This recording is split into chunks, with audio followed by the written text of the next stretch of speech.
Hey everybody, it's tafony here once again, and today I am rambling about the SSF Entity Ultra Kick. It is a 14 HP bass drum synthesizer module percussion beast, but not limited to that for sure. Quick housekeeping disclaimer. One unique one for today. I'm not dead. Thank you for emailing me.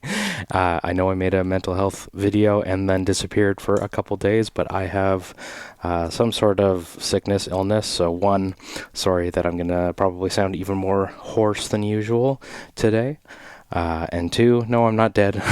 Somebody emailed me asking me if I was okay, that I dropped off the making videos because I make way too many videos, and no, I'm not dead. So thank you for that. I appreciate the concern. Okay, the regular housekeeping. I'm not affiliated with Steady State Fate. I purchased this one used with my own money. It's not sponsored by or presented by anyone today. It's just my own thoughts, my own ramblings, my own experience, my own journey with hardware synthesis, modular stuff. I'm not here to present it to you or assess it for you. I'm just here to try and share my experiences with hardware synthesizers, music gear, the like, and more importantly than all of that, it sounds like this.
I say this in every video, so get out your tafony bingo card. Every drum video, trigger buttons are always nice to have. If for no other reason, then it just makes it easy for the person here to demo it. Now, that being said, I'm actually going to put in 4 on the floor for this one. Let's give it that. So, one thing that I saw someone complaining about on Mod Wiggler, and I really enjoyed, is they point to sweet spots with labels on the panel. And I thought that was marvelous.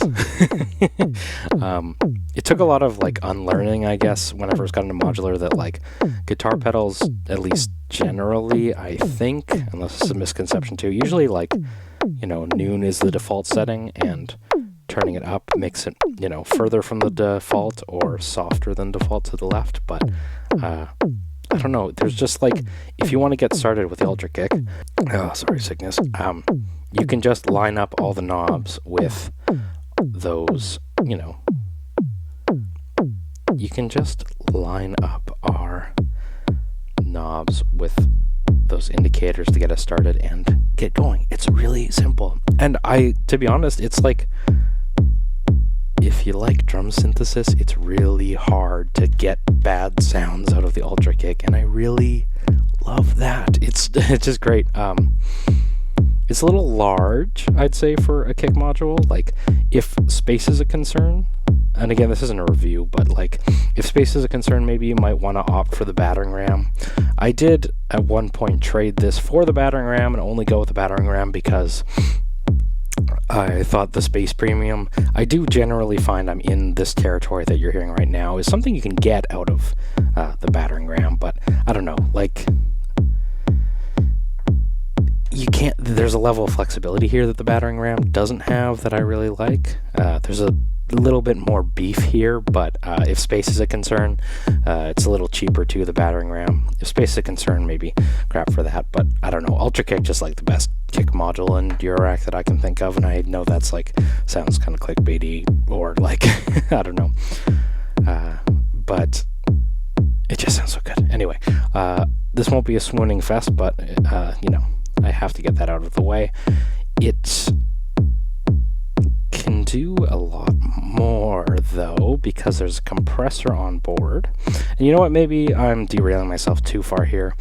And let's just go in the order of the panel. So there is our pitch envelope. There's sort of three connected items here. There's like resonate, which is the length. It's kind of like a decay knob, but it doesn't just do decay, I think is why they call it resonate, right?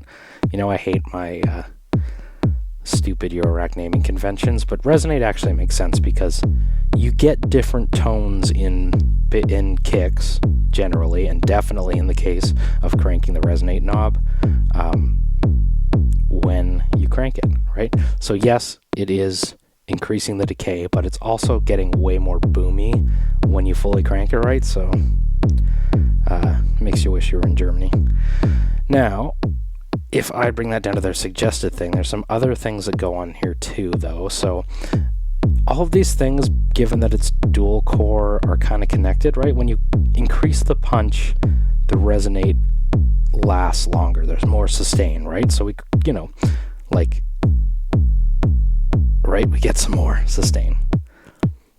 Keep in mind how these things are all connected, right? Because same with you crank the gain, you do also get more, or as you start bringing in those other things, you gotta be careful. And what I find I always have problems with in kicks, and this is not fault of the Ultra Kick, is I just love them so much, I like them so boomy that I lose the ability to use them for side chaining because I just drown my mixes in it. Like, if this is always going, you can't duck your other stuff, right? So, something to keep in mind.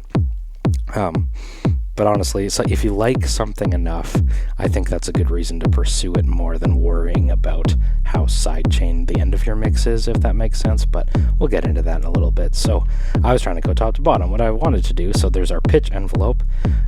If you know drum synthesis, usually the basic of a kick is that there's always a sweep, like frequency modulation. So how deep is that frequency modulation? Is it super deep? Does it gonna sound like does it sound like the StarCraft 2 sniper? Or does it sound, does it not bend at all? And where's a good spot? Well, it's labeled on the panel, so you can actually make it a little longer too by use of this pitch decay. So again, there's just balances to strike everywhere on here. And those sweet spots are always there. Oh, that sounds so good. And then ripple is part of the character core. If you crank this up, you just get a little more click. But it's tied to this character knob too, so you gotta strike a balance. Let's turn the ripple all the way off and noodle with our character.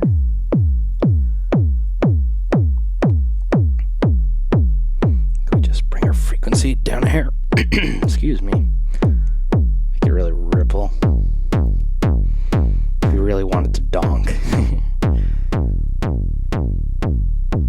Yeah. And then there's gain into distortion, so just bring the ripple down here.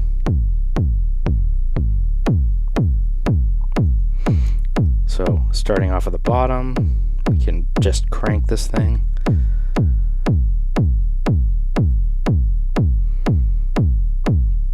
It's pretty loud already. I don't know why it's actually not doing too much, but maybe I need to bring in some bass drive. So there is an overdrive circuit here.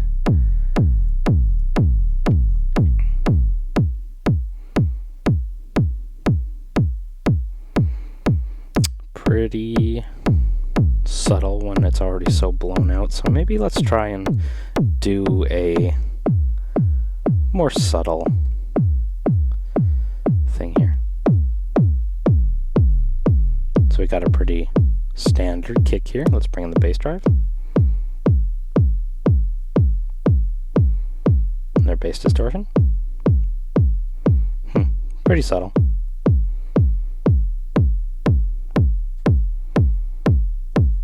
Sorry, trying to change this so you can see.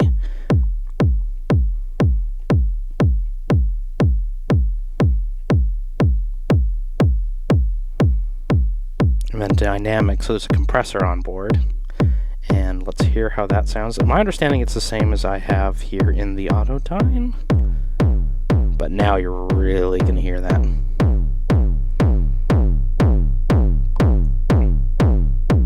Oh, you know what? Maybe this is all part of that same circuit. Hold on. So if I bypass it,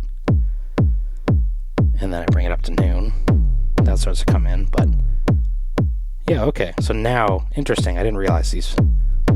So this gain is part of this same dynamics fader. Okay, that's why I wasn't getting anything out of it before. So now, let's run through this again. So frequency at the recommended settings, or bring down the ripple a little bit, pitch decay, everything at pretty standard settings. We've got our dynamics at noon. Let's hear that bass drive.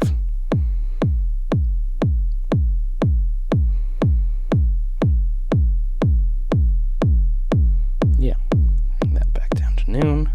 Bring our dynamic circuit down to noon again, and then bring in that gain.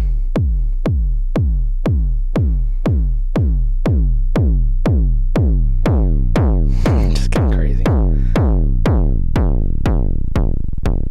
Almost hear the sine wave kind of wobble.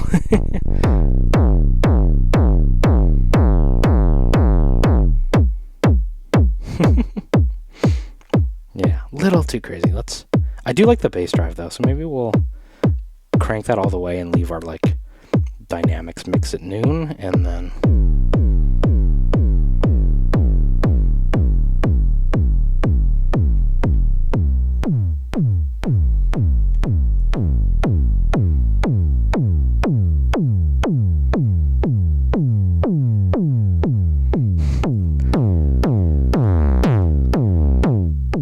definitely a low-pass filtering in that character circuit, eh? At least at these settings. Very cool. Punch. Let's get back to some normal settings. I just thought I heard some nice boominess that I wanted to explore there. Sorry to totally derail this. So we'll leave all these at noon because they sound really good. And then punch changes some of the dynamics. Again, it kind of works with the resonate to extend the overall envelope, but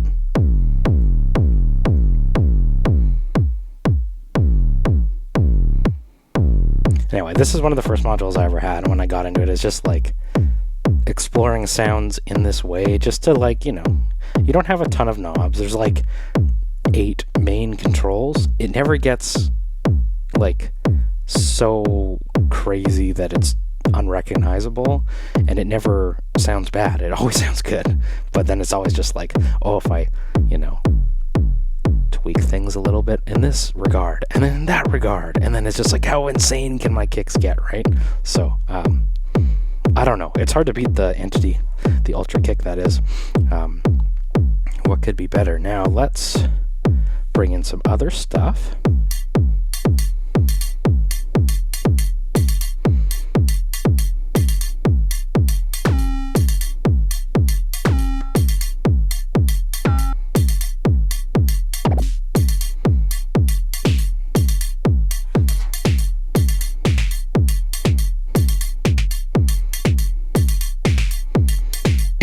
And I think we should do some modulation. Now I'm going to slow this down more than I probably would usually make music, because I just want it to be nice and sparse so you can totally hear what's going on.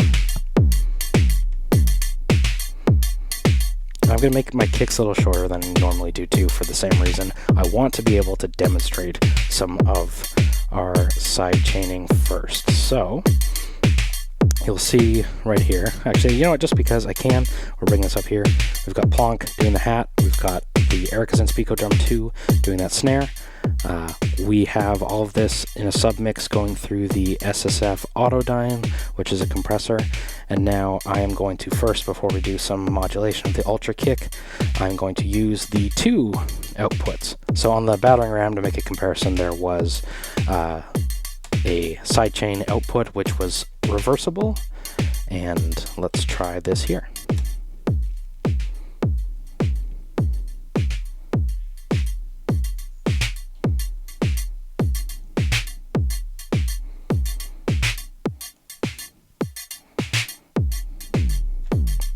So that's using the duck output. You hear it like really really makes it stand out. Let's try using the envelope output.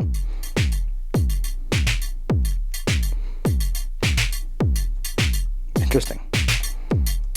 Duck. Very cool. Really makes our kicks stand out. If I send that to the sidechain of the performer.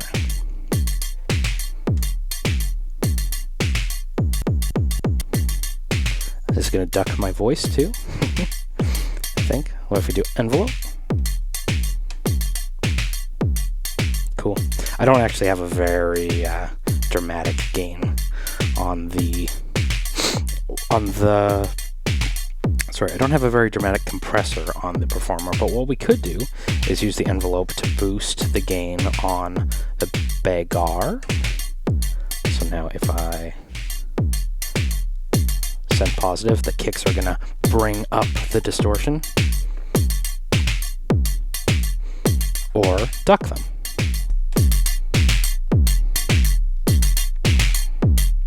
Now I could do what we did before by sending it negative voltage, so.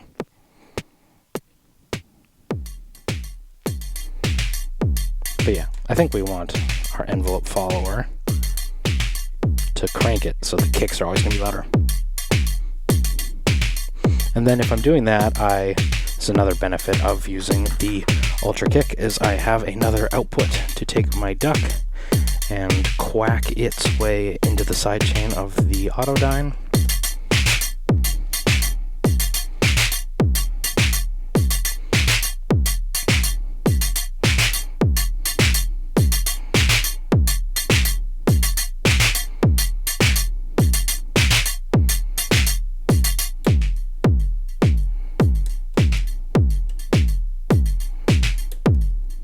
Yeah, just to get some sidechaining going, you know? But I'm also cranking the volume so that the kicks can really stand out. If you want to do that, that's all on board. And now it's going to sound really thin when I take it away. And you know what? For that reason, there's no rules. I'm going to take the envelope and I'm just going to continue to increase the amplitude overall while doing that. Just remember that, you know, not just the kick in this patch is getting boosted by the bagar.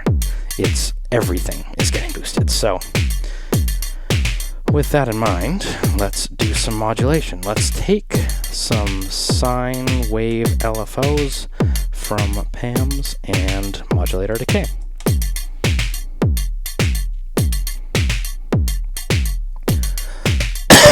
Excuse me.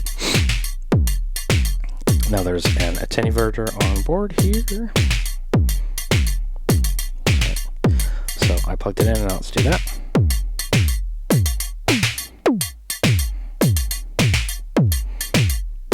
It's interesting that the CV control is over just decay, but all the knobs are for different things, right? So I'm curious, like, definitely have to check the manual, but, you know, if there's a macro for decay that is controlled by a bunch of different balance of parameters on board here, then it's cool to think about it that way.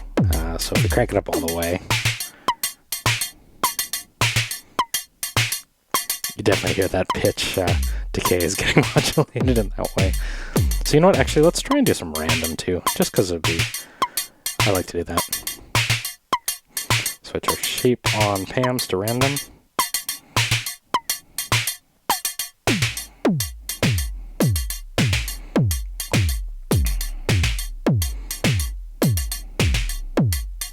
Just gives your kicks some motion, right? Maybe motion's not the word. Some dynamicness to them. Character, random, going to the character input.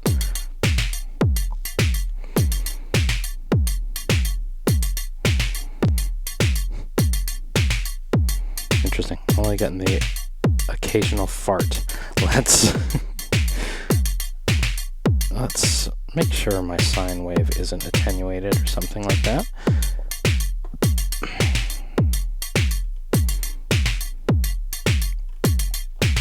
That's good. Okay.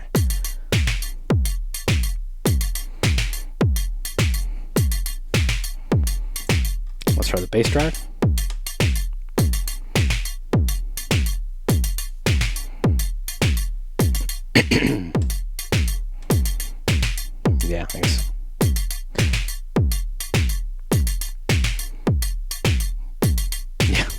Sorry, I had it on full before is why it wasn't doing anything. That's cool. Sidechain. I guess I can sidechain it. Interesting. Okay. Game. Why don't we try some random gain just for fun?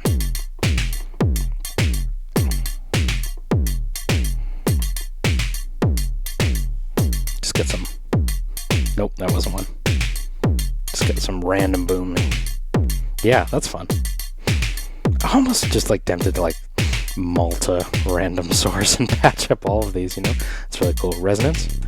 So this is random. Or resonate, I should say, not resonance. I almost, you know, there's, if you have your Tafony bingo card handy, Aphex Twin said to modulate your decays. I feel like if you want to do that here, you almost do it by way of the resonate. Right, so that was the random. Let's switch to the LFO. Oh, there's a pumping to that I really like. All right, speaking of pumping, let's do the punch.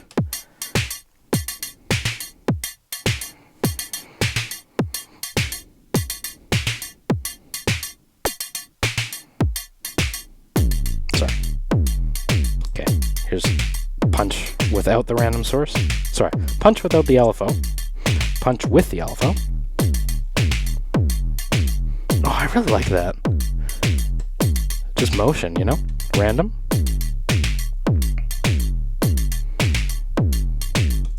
Then volt per octave.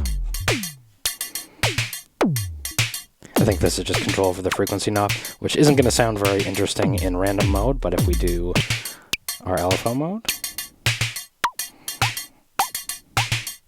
yeah, not going to sound very interesting there either. So instead, I have hopefully demonstrated that this thing sounds amazing as a kick drum. I think it's hard to find a better kick in the rack. But if we do trigger in and volt per octave, can we use it as a bass voice? Let's do our 8th track, and then we'll go on the Hermod. All of y'all love to ask me about the Hermod, and the Hermod is great. Watch the video I did on it if you haven't already. Let's throw in a randomly generated patch. Oh, sorry. Sorry, I meant to do that on this other one. That's okay. We're just going to move our cables. This was my volt per octave. And then the trigger.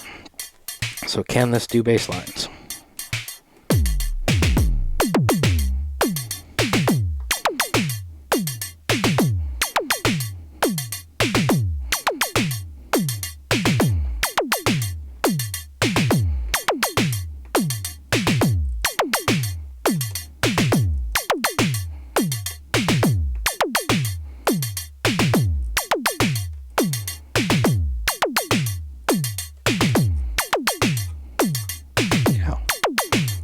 They're a little high though, so let's try a different one.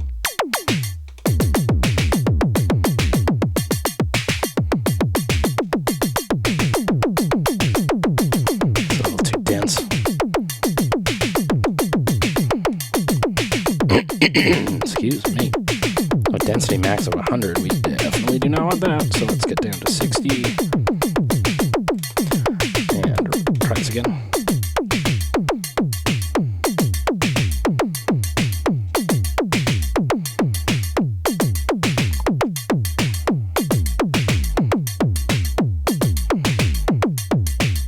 Basically 100 gex. Let me try and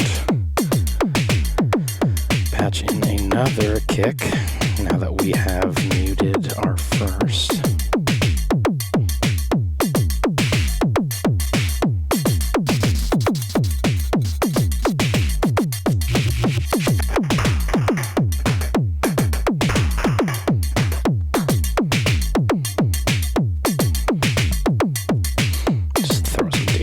On the other one because we can.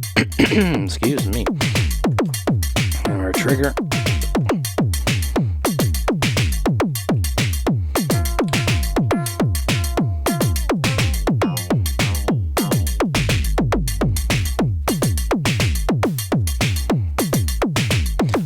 see if we can get some help from our friend the Surface today.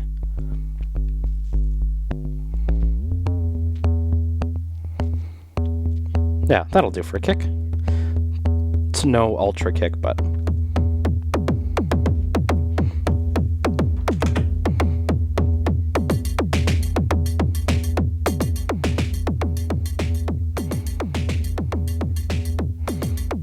it'll do.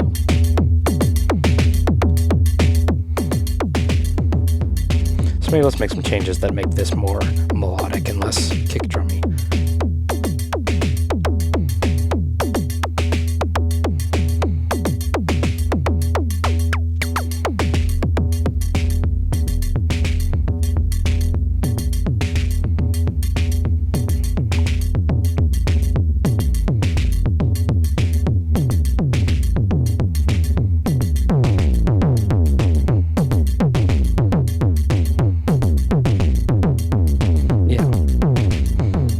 Voices more.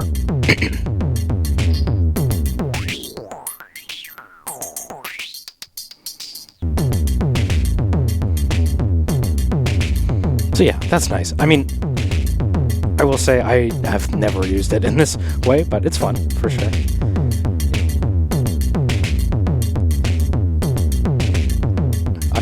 I'm blown away with it as a kick.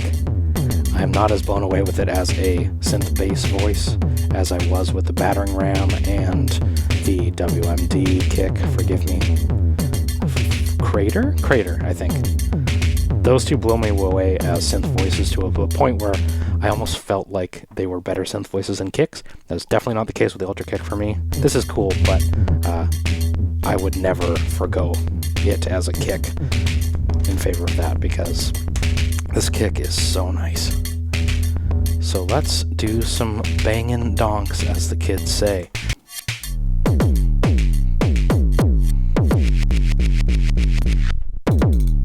Yeah, Ultra Kick is just great. I'm sorry. What's there to say about it? Like, this entire 30-minute video could just be this, I'd say. Or even, why should you get the Ultra Kick? Alright, I'm Tafony. Thanks so much for watching. Take care. I will talk to you soon.